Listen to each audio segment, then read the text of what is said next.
you have to look at the 2050 comp plan and also make sure we're on the same plan page, that everyone understands that we need to set aside areas that are going to be for commercial and industrial growth, that there would be set aside for rural, for agriculture, that there is going to be that. We need to work together, and I don't think there's been so much contention, and we haven't really had a big forum of everyone together to work to find out what that vision and plan is, and to work together to really solve for what's happening. You can take a look at what's going on in Monroe right now. They've approved 4,500 houses, but has that been factored into the impact it's going to have on our infrastructure, on our school system, on our roadways? So we all need to kind of work together and have a forum and understand what everyone else is doing. Okay, that question is going to could take a lot of time, but let me direct that. As far as the school system goes, whenever a municipality is considering a subdivision, a new subdivision, they inquire through our staff the capacity in the schools that would be affected in that area. We prepare a report and we tell them the current capacity and approximately, what this would do to it. And then where it goes, when it goes back to the municipality, is not under our control. So the school system is reactive to what the municipalities do. And we don't build schools hoping kids will come. We build them after the fact, because we're looking at $40 to $180 million investments or more. So the municipalities move faster because they approve the subdivision. Dirt gets moved. We don't have a crystal ball to know what subdivisions are going in where. We come in after the fact. Now, I hope I get a chance, or we talk more about other infrastructure, because I think there's an opportunity to address roads in this county. Now, everybody's going to say that that's a state responsibility, but I challenge that, because the county has contributed to 2 roundabouts, I know, financially. The town of Indian Trail has contributed $3 million to getting the widening of Monroe Road going. I think there's an opportunity for the county to use unrestricted fund balance, which is basically means money that is uncommitted to paying bills that the county's taken in, and set aside a portion for a road fund to contribute to the critical intersection program, which they currently have underway, to design and cost out intersection improvements, as well as for a potential road maintenance fund, because the state never knows how much maintenance money they're going to have for roads, because they don't know what kind of weather events they're going to get.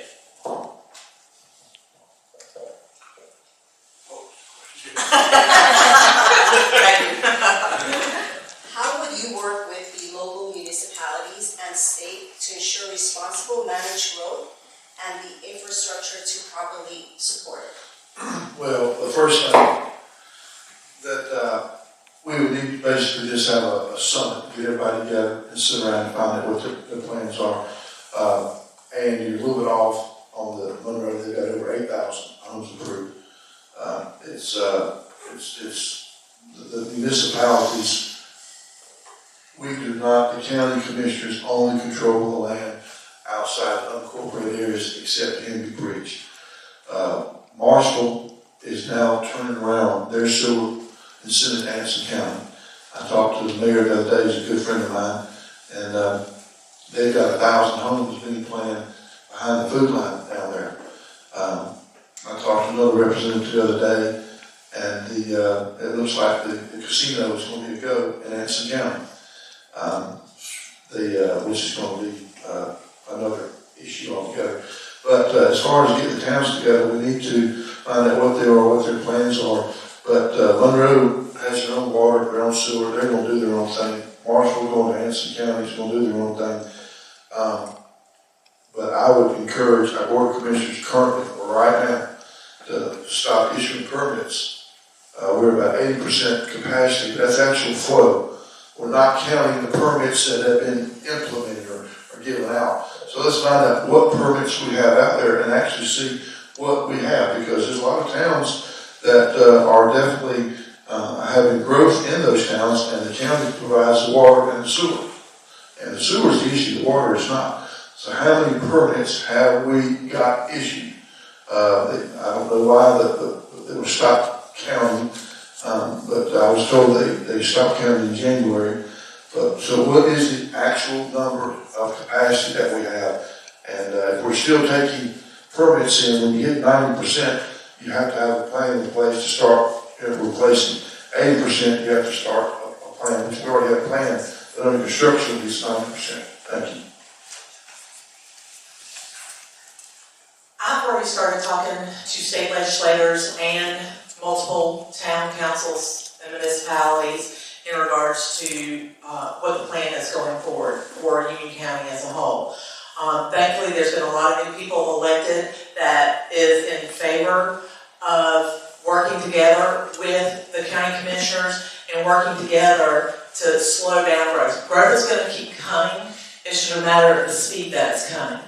So I've already taken steps to work with municipalities, and we have to work together in order to get things done. That's the only way things are going to that's going to work. We all need to come together as a plan together as Union County as a whole and support each other. That includes for schools.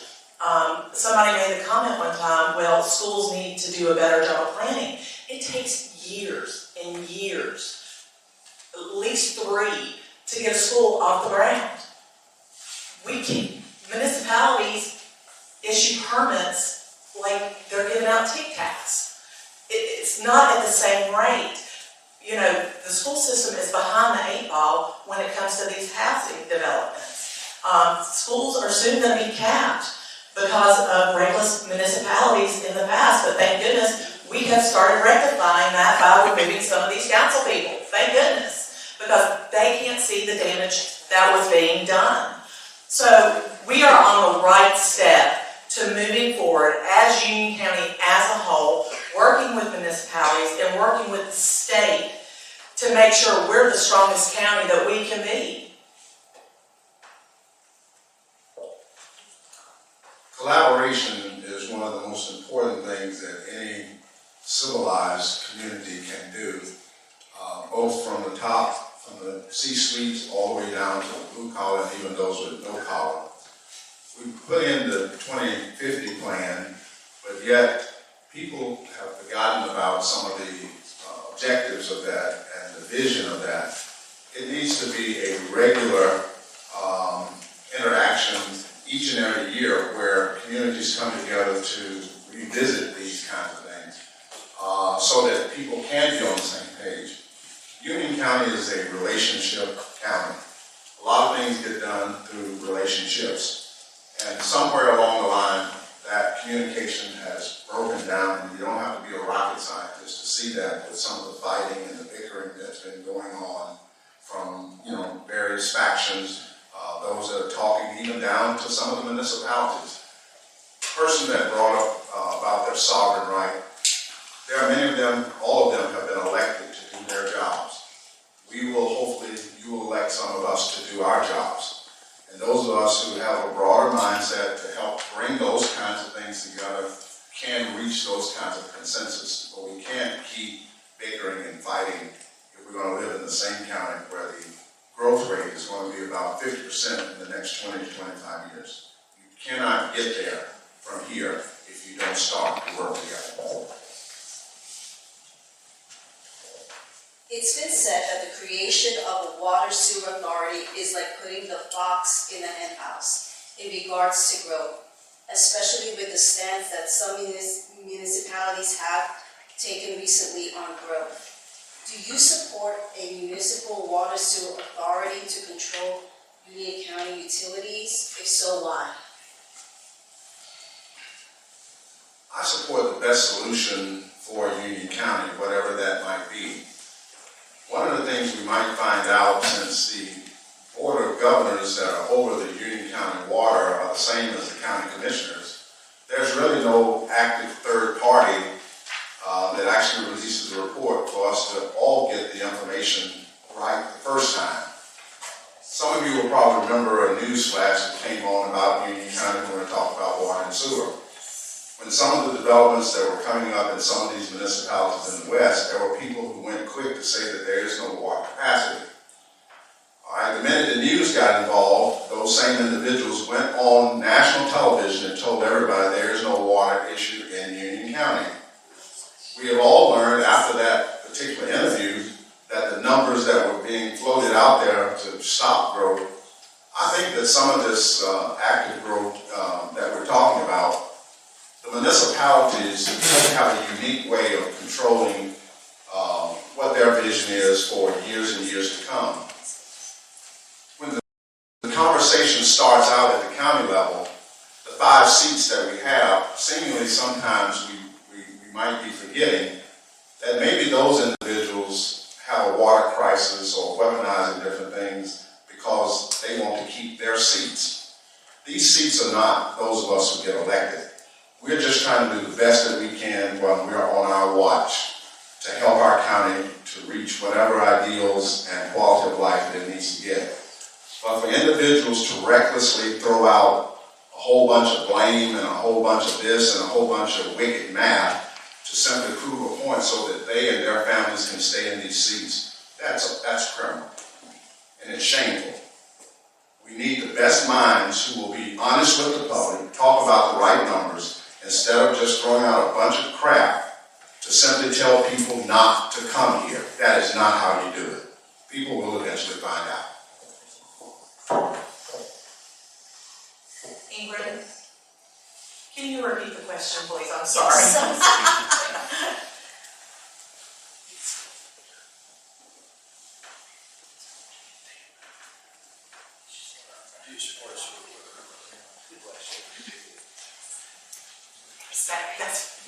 Thank you.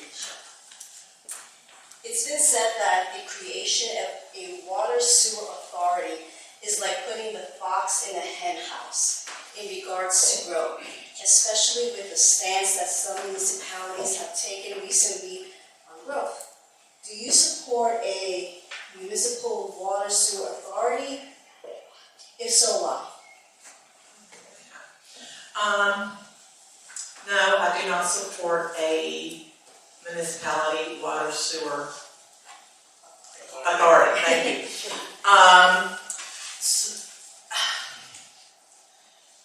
Their land is limited, much more than the counties, and their funding is much more limited than the counties. I think that's going to be a disaster waiting to happen for those citizens.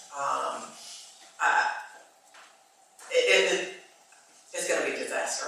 I don't know how else to put it.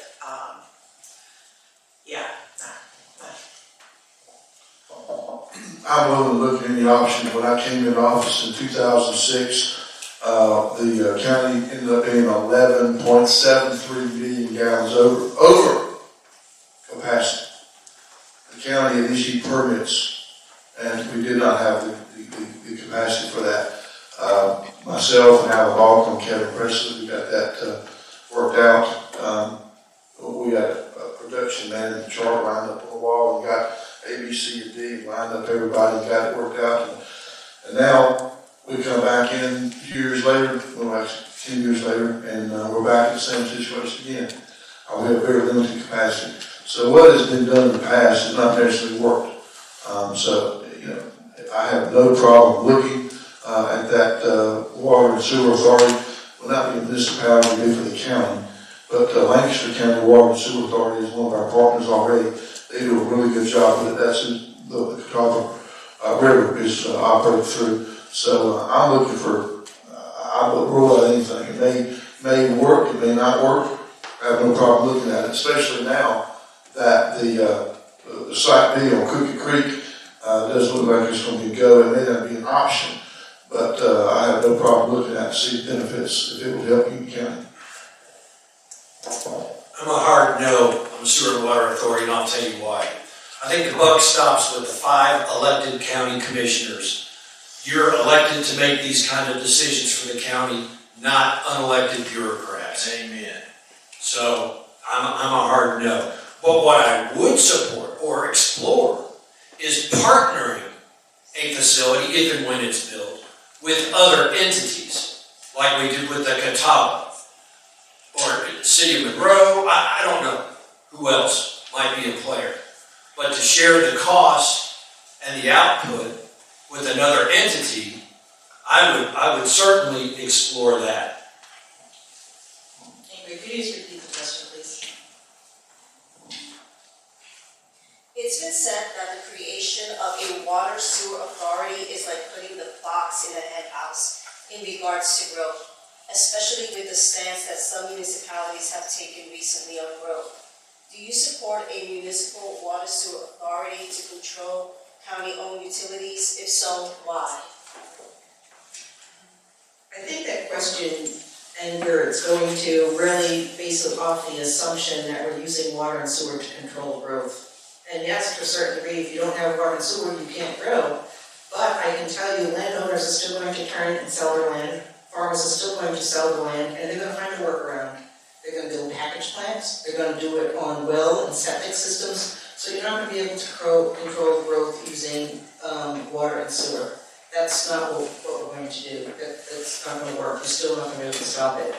In terms of supporting a water and sewer authority, as long as there's transparency coming from our elected officials and that we know where our flows and our sewer and things are, because we are mandated by NCDEQ to provide these services. And so when we get to a certain capacity level, we need to, by law, have a plan in place to meet the future needs of our county. So that's something that we need to look at and stop thinking that we're going to control growth with water and sewer.